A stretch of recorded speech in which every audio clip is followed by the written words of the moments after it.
Le Grand Prix de Hongrie s'est terminé et il y a de nombreux sujets à aborder. La victoire manquée de Leclerc, qui a finalement terminé 4e dans un GP comme celui de Hongrie où il est réaliste de dépasser uniquement dans le premier virage après les problèmes rencontrés avec sa monoplace, et nous examinerons également les causes des problèmes de Leclerc. Nous devons parler de la victoire de Norris sur Piastri, cette victoire qui relance également le championnat pour la deuxième moitié de la saison. Un Piastri très déçu par cette victoire manquée. Nous devons aussi évoquer le podium de Russell, l'accrochage entre Verstappen et Hamilton, avec Hamilton qui a laissé la porte ouverte, Verstappen qui est passé. Il y a beaucoup de sujets à traiter et nous allons le faire ensemble dans cette vidéo. Bien sûr, avant de commencer, n'oubliez pas de laisser un like pour soutenir, de vous abonner, d'activer les notifications si vous ne l'êtes pas encore, et surtout, activez les notifications pour ne manquer aucune vidéo sur la chaîne. Nous allons traiter toutes les actualités sur le thème de la Formule 1 et de Ferrari. Cela dit, commençons par le classement. Deuxième victoire de McLaren en Formule 1 et voyons Norris en tête. Norris en première position, à 6 dixièmes, presque 7 dixièmes de Piastri en deuxième place, qui a tenté l'attaque, comme nous l'avons vu au penultième tour, il n'a pas réussi à passer, Piastri a commis une erreur, Norris a fait une course, eh bien, il a adopté une bonne stratégie, mais le départ a été décevant. Cependant, après ce départ décevant, il a réussi à maintenir un bon rythme. Donc, la course de Norris peut être considérée comme globalement positive, mais il doit encore s'améliorer, il commet encore beaucoup d'erreurs et son équipe le dit aussi, il l'a admis lors d'une radio d'équipe, j'ai dit « Lando, concentre-toi, on ne veut pas voir ses erreurs », et pourtant, malgré tout, il termine cette première partie de saison avec cette victoire très importante pour le championnat, 284 points pour Piastri, 275 pour Norris, donc seulement 9 points d'écart entre les deux. Pilote McLaren, un doublé McLaren avec Russell en troisième position et Charles Leclerc en quatrième. Les gars, Leclerc est arrivé à 42 secondes de Norris. 42 secondes de Norris, partant de la pole position, faisant un bon premier arrêt, puis après le deuxième arrêt, c'est le chaos. Il a perdu beaucoup de temps, il a perdu la position face à Piastri, il a perdu la position face à Russell. Je veux commencer l'analyse avec celle de cette course à partir des radios d'équipe de Leclerc, car nous allons les écouter ensemble, puis nous écouterons aussi Charles et ici nous voyons Leclerc qui dit « J'entends ce que nous avons discuté avant la course. Nous devons discuter de ces choses avant de les faire. Avant de faire ces choses, il faut en parler avant la course. C'est fondamental. » Donc, Charles critique la méthode, le briefing avant la course qu'ils font chez Ferrari. Ensuite, nous avançons, nous allons perdre cette course à cause de ces choses, mais nous ne perdrons pas trop de temps. Déjà ici, il savait qu'il y avait un problème interne chez Ferrari qui a douté, ce qui a pénalisé Charles après la deuxième pit stop, et passons à l'équipe la plus emblématique. C'est tellement frustrant. Nous avons perdu toute notre compétitivité, eh bien, là où vous devriez m'écouter, vous devez m'écouter. J'aurais trouvé une manière différente d'aborder et de gérer ces problèmes. Maintenant, la voiture est tout simplement inguidable. C'est un miracle si nous finissons sur le podium. Et spoiler, Charles n'est pas arrivé sur le podium, il a même perdu sa position face à un Russell qui, au début de la course, personne ne donnait sur le podium et personne ne pensait que Charles pourrait finir en dehors du podium. On pensait même à une victoire possible de Charles, mais cela ne s'est pas produit. Avant de donner mon point de vue et d'analyser ce que Charles a dit, la situation chez Ferrari, je veux d'abord écouter la radio de Leclerc, puis nous aborderons aussi la situation de McLaren, nous parlerons aussi de Hamilton et de Verstappen, mais d'abord, écoutons Charlie avec sa radio d'équipe. C'est tellement frustrant. Nous avons perdu toute compétitivité. C'est la radio d'équipe la plus emblématique de Leclerc lors de ce Grand Prix. Une déception unique de ma part envers Ferrari parce qu'ils ont tout gâché. Objectivement, c'était une victoire possible, mais au-delà de ramener la victoire, ce qui aurait pu être tenté, ce n'était pas garanti, surtout si l'on considère que McLaren jouait avec deux pilotes de pointe, à savoir Piastri et Norris, alors que Ferrari n'avait malheureusement que Leclerc devant, ce qui a obligé Hamilton, qui a été contraint de partir de la 12e position à cause des problèmes en qualification, à ne pas pouvoir se qualifier plus haut. Donc, Ferrari a joué contre une McLaren, 1 contre 2, peut-on dire, Ferrari avec Leclerc contre Piastri. Il y avait déjà un avantage en faveur de McLaren, si l'on veut, et cependant la situation était déjà difficile à gérer car ils ont adopté deux stratégies différentes, justement chez McLaren. Ils ont tout réussi lors de cette course et ont donc opté pour une stratégie à 2 arrêts avec Piastri et à un arrêt avec Norris. La stratégie de Norris s'est avérée finalement la bonne car c'est lui qui a perdu le moins de temps en piste. Norris a mal démarré, s'est retrouvé, Rappelons-le, au début de la course piégé derrière Alonso, puis il a dû le dépasser, et il se trouvait aussi derrière Russell, ce qui rendait la situation très difficile. Norris a même pensé à gagner cette course, malgré cela, ils ont tenté la stratégie avec Norris qui a réussi à gagner. Piastri a adopté la même stratégie que Leclerc, donc il a marqué Leclerc à la régulière, il a réussi à faire l'undercut d'abord au début puis ensuite il s'est arrêté après Piastri, malgré le fait que lors du deuxième arrêt au stand il se soit arrêté après Piastri par rapport à Leclerc. Il a réussi à les dépasser en piste parce que Charles n'avait pas de rythme après la deuxième halte et il a dit qu'il aborderait le problème différemment. Selon moi, la meilleure chose pour Charles aurait été de ne pas s'arrêter à ce moment-là, faire un arrêt, essayer d'aller jusqu'à la fin avec les pneus durs après avoir fait le premier arrêt et gérer le rythme. Certainement, dans ce cas, Piastri ne se serait pas arrêté pour le deuxième arrêt, il aurait continué et Norris les aurait rattrapés. C'est peu probable mais sûr parce qu'il a des pneus plus frais que les deux autres, mais dans ce cas, tu laissais les deux pilotes McLaren se battre entre eux derrière et peut-être tu pouvais en profiter pour gagner ou au moins ramener un podium.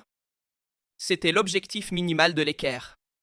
Et au contraire, même le podium s'est évaporé à cause de cette pause supplémentaire, d'autant plus que si tu fais une pause supplémentaire, il était difficile de perdre le podium, probablement, donc il aurait fini au moins troisième, ce qui était un résultat minimal après être parti de la pole dans un circuit comme la Hongrie où il est difficile de dépasser. Désolé pour cette exaspération, mais je tenais à donner mon analyse de la course, c'est-à-dire comment j'ai vu la course de l'extérieur et ce qui aurait pu être mieux évidemment à ce moment-là. Il faut dire, bien sûr, que tout ne s'est pas mal passé, dans le sens où Ferrari a montré un excellent rythme lors de la première partie de la course, a maintenu un rythme égal à celui de McLaren, ce qui était quelque chose d'impossible il y a quelques courses, disons, et même les simulations donnaient McLaren plus rapide de 20 secondes. À la fin, cela s'est avéré ainsi, mais dans la première partie de la course, elle ressemblait à une McLaren au niveau d'une Ferrari, donc en fait une Ferrari au niveau d'une McLaren, on peut dire, donc c'était une excellente chose, et aussi lors des arrêts au stand, ils ont été très performants. Chez Ferrari, ils ont fait cela rapidement, donc il y a des aspects positifs, il faut le dire, il y a aussi des choses négatives qui sont évidentes et qui montrent la frustration qu'a eu Leclerc en course, ce qui est tout à fait compréhensible. Cela dit, il faut mentionner une victoire, bien sûr, de McLaren. La voici, une victoire en Formule 1. Il y a quelques noms au hasard. Niki Lauda, Kimi Räikkönen, Prost, bien sûr Ayrton Senna, il y a beaucoup de champions représentés, comme John Button, de nombreux champions représentés dans cette image. Nous avons également Fernando Alonso sur le podium de McLaren, ce qui nous montre encore une fois une voiture supérieure par rapport aux autres, surtout dans la gestion des pneus, notamment la gestion thermique des pneus, comment ils parviennent à faire tous les tours, c'est quelque chose d'incroyable. Cependant, il faut dire qu'en cette course, Mercedes s'est également nettement améliorée. En effet, je vais vous montrer que Mercedes a quand même réalisé le tour rapide en 1:11.4 avec Russell, et Russell, à la fin de la course, tournait constamment au rythme des McLaren dans la 20e haute. McLaren tournait en 26 ou 27, Russell en 29, mais il a quand même tourné très fort. Eh bien, Russell a aussi tourné vers la fin de la course dans la partie basse du 20, maintenant un rythme, il a tourné aussi dans le 19 et a maintenu un bon rythme. Mercedes, dans cette course, doit dire qu'elle s'est améliorée.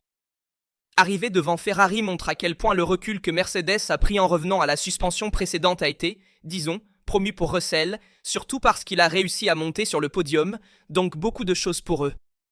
Dovi, peux-tu aussi commenter brièvement la situation que nous avons vue entre Russell et Leclerc ? Selon moi, cependant, Leclerc a raison dans cette affaire, car il dit que Russell parle d'une pénalité, il a bougé en freinant.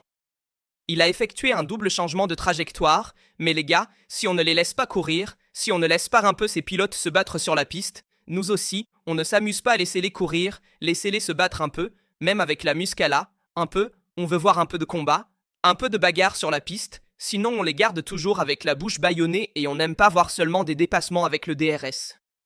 On veut voir un peu de vraie lutte sur la piste, donc j'ai beaucoup apprécié que Leclerc soit défendu de cette manière. Je ne pense pas que ce soit une pénalité, il était bien fait de ne pas pénaliser. Russell est extrême tant dans le premier que dans le second cas. Le premier cas était justement la première tentative d'attaque de Russell. C'était donc, il ne fallait pas forcément donner une pénalité, il y avait quelque chose de flagrant si on avait donné une pénalité à. Dans le second cas, il est vrai qu'il a changé de trajectoire, il est vrai qu'en courbe 2, Charles a aussi exagéré, mais c'est ainsi. Un pilote doit donner son âme pour défendre sa position de mon point de vue, sinon ne l'appelons pas Formule 1 et appelons la Formule Keys, je ne sais pas. C'est-à-dire, laissons-les courir sur la piste de mon point de vue. Ensuite, bien sûr, s'il y a des mouvements manifestement incorrects, alors on pénalise. Exemple, en 2021, il y a eu beaucoup d'épisodes entre Max, Verstappen et Hamilton, très discutables. Certains pénalisables ont été pénalisés, d'autres pénalisables ne l'ont pas été, mais bon, c'est comme ça, c'est juste ainsi. Donc, ils devraient laisser courir en piste.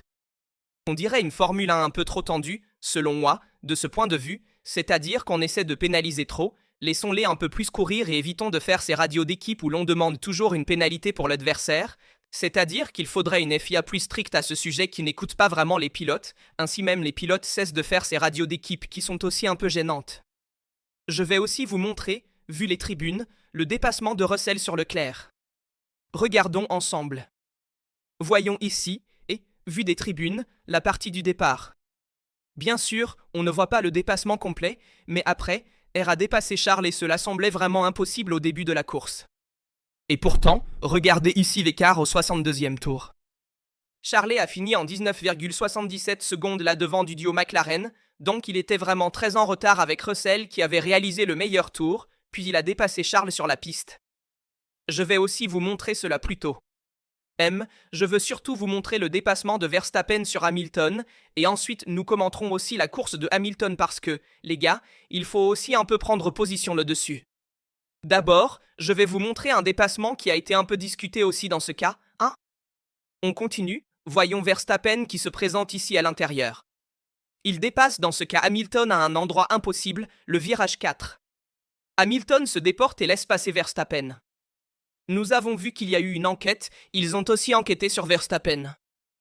Dans ce cas, un dépassement un peu limite de Verstappen, il a exagéré cette fois, mais Hamilton n'aurait pas dû se décaler, il aurait dû essayer de rester sur la piste et de faire un peu plus de bagarre.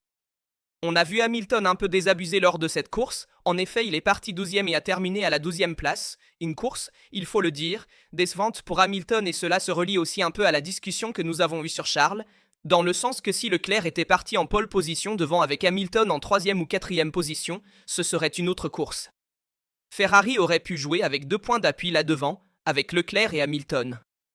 Ils auraient pu différencier leur stratégie, essayer de bloquer l'un des deux pilotes, et donc tenter de se battre concrètement pour la victoire en gérant mieux leur rythme. Au lieu d'avoir seulement Leclerc devant, Hamilton obligé de remonter de la 12e position, il est normal que cette victoire ait été presque perdue, qu'il s'agissait d'une victoire vraiment difficile à décrocher pour Leclerc, car il était contraint de lutter seul contre 2 pilotes qui, en plus, conduisaient une voiture supérieure. La McLaren est actuellement meilleure que Ferrari en termes de rythme de course, donc Hamilton, je suis vraiment désolé pour la situation qu'il traverse, car c'est une situation difficile. Partir derrière son coéquipier, éliminé hier en Q2, et finir aujourd'hui même hors des points, avec Ferrari, partir 12e et finir 12e, celui qui nous a habitués à faire des remontées extraordinaires, nous a un peu déçus aujourd'hui, et il faut le dire, parce que je m'attendais à plus de Hamilton. Il a sûrement aussi adopté une stratégie différente de celle de ses adversaires, en commençant avec des pneus tendres, puis en passant au médium. Stratégie à un seul arrêt. Oui, c'est vrai. Peut-être que la stratégie n'était pas la meilleure parce qu'il faut partir avec le RD en Hongrie, puis on ne peut pas dépasser au début de la course, on est obligé, on se retrouve dans le trafic et il est ensuite difficile de remonter parce que les autres sont très loin, ils ont gagné, et beaucoup de secondes d'avance, donc il est difficile de remonter, mais on s'attendait à un peu plus. Nous avons vu Verstappen qui, malgré tout, a réussi à remonter mieux avec une Red Bull qui, à ce jour, était plus en difficulté que la Ferrari, donc Verstappen a effectué une meilleure remontée selon moi par rapport à celle de Hamilton, malgré que Hamilton ait eu une voiture qui, comme Charles l'a montré, était meilleure que la Red Bull, c'est peu mais sûr. Donc, dommage pour Hamilton parce que je m'attendais à quelque chose de plus. Je vais aussi vous montrer un graphique très intéressant qui nous montre, une statistique sûre. Voici la traduction en français, France, ceci est la conversion de la pole position en victoire de Charles depuis ses débuts en Ferrari en 2019 jusqu'à Hongrie 2025. Regardez combien de fois il est parti de la pole et combien de fois il a réussi à convertir cette pole en victoire. 27 poles, 5 poles convertis en victoire. C'est un problème. C'est une évidence, c'est un problème évident de Ferrari et en particulier de Charles. Je tiens également à souligner les différentes courses où il a réussi à ramener la voiture à la maison et à obtenir une victoire depuis la pole position. Belgique 2019, sa première victoire en Formule 1, Monza 2019, Bahreïn 2022, Australie 2022 et Monaco 2024. Eh bien, nous savons que la voiture de 2019, la voiture de 2022, étaient deux voitures très performantes en qualification, très rapides, mais qui avaient beaucoup de difficultés en rythme de course, alors qu'au contraire, les voitures de 2023 à 2024 étaient plus fortes, et même en 2025, elles sont plus fortes en rythme de course, moins en qualification si l'on veut. Monaco 2024, la seule exception, si l'on veut, des temps modernes où il a réussi à faire la pole et la victoire, mais Monaco est difficile à dépasser et encore la Hongrie 2025 échoue cette occasion pour Charles. Un peu, c'est lui qui n'arrive pas à convertir ses victoires, ses positions de tête en victoire parce qu'il semble, selon moi, subir un peu de pression. Il voit des fantômes, nous avons aussi entendu au début de la course, comme rat, qu'est-ce que ces coupures, ces coupures ? Il semblait qu'il y avait encore des coupures au moteur, je ne sais pas. Donc, il a cette pression constante qu'il vit entre le samedi et le dimanche, et aussi la voiture ne l'aide pas forcément parce qu'elle a toujours des problèmes de fiabilité qui se sont révélés depuis qu'il court en 2019 chez Ferrari, et qui sont récurrents, surtout lorsque Ferrari part en pole position. Nous voyons, il y a beaucoup de problèmes de fiabilité. D'abord, la fiabilité du moteur, donc le moteur qui pouvait potentiellement tomber en panne. Nous avons également constaté des problèmes de levage et autres, ainsi que de nombreux problèmes liés à la stratégie de pit-stop. Il y a eu beaucoup de soucis pour Ferrari ces dernières années, ce qui a compromis les chances de Leclerc de lutter pour la victoire, malgré sa pole position. Cela dit, nous avons quand même vu une excellente McLaren, une Ferrari positive, je dois dire, car le comportement de la suspension arrière a été bon, et même si la Black Car n'a pas gagné, c'est, selon moi, un problème plus lié à la monoplace elle-même qu'à la course que celle-ci a vécue. Donc, nous avons parlé de l'essence, des freins, mais surtout, la suspension arrière a bien fonctionné chez Ferrari parce que le rythme était bon. Hier, en qualification, ils ont fait la pole, donc la monoplace était compétitive. Il lui a évidemment fait des miracles, mais même en course aujourd'hui, le rythme était très bon dans la première partie de la course. Vraiment, nous avons vu un Charles dans la première partie de la course qui était constant sur le rythme de McLaren. À partir du deuxième arrêt au stand, la crise, si l'on peut dire, de Leclerc a commencé. Donc, ils disent aussi que pour Charles, il y aurait eu un problème au châssis à partir de la deuxième partie de la course, c'est donc une information que je vous donne en direct en regardant les déclarations d'après-course. Cela pourrait certainement avoir influé sur la deuxième partie de la course en faisant perdre du rythme, environ 1,5 secondes, je rappelle, à partir de la deuxième partie de la course. Donc, cela s'ajoute à la liste des problèmes entre la gestion du carburant, la gestion du lift and coast, la gestion des freins. Il y a aussi un problème de châssis pour Charles, qui continue à rencontrer des malheurs dès le départ, ce qui l'empêche de ramener la victoire à la maison. Donc, nous verrons un peu, cela sera approfondi, nous l'approfondirons aussi ensemble dans les prochains jours, quelle est la nature de ce problème du châssis de Charles. Il faut dire que la déception est évidente. Je vais aussi vous montrer cette image de Leclerc désespéré après la course, qui n'est même pas monté sur le podium. C'est comme sur un circuit comme Hongrie, similaire à Monaco à certains égards, où il est difficile de dépasser, arriver si loin en arrière est vraiment alarmant. Écoutons la radio d'équipe de Hamilton à la fin de la course. Pour vous faire entendre cela ensemble, et nous allons le commenter. Fondamentalement, c'est la radio d'équipe. Désolé, j'ai laissé un peu plus long, mais je pensais qu'il dirait quelque chose de plus. Au contraire, il a dit « Je suis désolé pour le week-end, pour les points perdus, donc c'est dommage, vraiment dommage pour Hamilton pour ce week-end vraiment décevant, et donc la situation est mauvaise aussi bien pour Leclerc que pour Hamilton. » Ce résumé a également été publié par la Scuderia Ferrari, P4 Leclerc, P12 Hamilton. Un peu de points perdus, hein, il faut dire que ce sont quand même des points perdus aussi pour le championnat des constructeurs par rapport à Mercedes. En effet, ici on voit plus 16 pour Mercedes, plus 12 pour Ferrari, pas énormément. Ferrari reste deuxième au classement des constructeurs, mais on s'attendait sûrement à quelque chose de plus. Red Bull fait un plus de 2 avec seulement Verstappen qui est arrivé dans les points, donc encore pire. C'est une situation difficile à vivre, surtout à cause des attentes créées le samedi et de la conclusion, et ce que nous avons vu ne s'est pas réalisé en course, on peut le dire ainsi, enfin. Et je vais aussi faire entendre maintenant les déclarations de Leclerc, ce qu'il a dit après la fin de la course. Donc dans la voiture nous n'avions pas toutes les informations, maintenant nous les avons. Nous avons rencontré un problème à partir du tour 40 sur le châssis, et à ce moment-là, je n'étais qu'un passager. Je suis très déçu, mais ce sont les courses, et au moins nous savons ce qui s'est passé, nous avons toutes les informations, c'est-à-dire que nous savons ce qui s'est passé dans cette situation. En résumé, le problème a été confirmé au niveau du châssis, et je le répète car au début de la course, il y avait encore le doute, et maintenant nous avons la confirmation officielle de la part de Charles. Donc, le problème concerne le châssis, qui sera également analysé dans les prochaines vidéos, nous l'analyserons ensemble. Cela dit, donnez-moi votre avis sur la course, quel scénario vous a le plus, lequel vous a le moins plu. Comme toujours, je vous attends dans les commentaires pour en discuter ensemble. Comme toujours, je vous rappelle de laisser un like, de vous abonner et d'activer les notifications pour ne manquer aucune vidéo qui sort sur la chaîne. Chaque jour, nous commentons toutes les nouvelles liées à la Formule 1 et à Ferrari. Ici, R2. On se voit lors de la prochaine.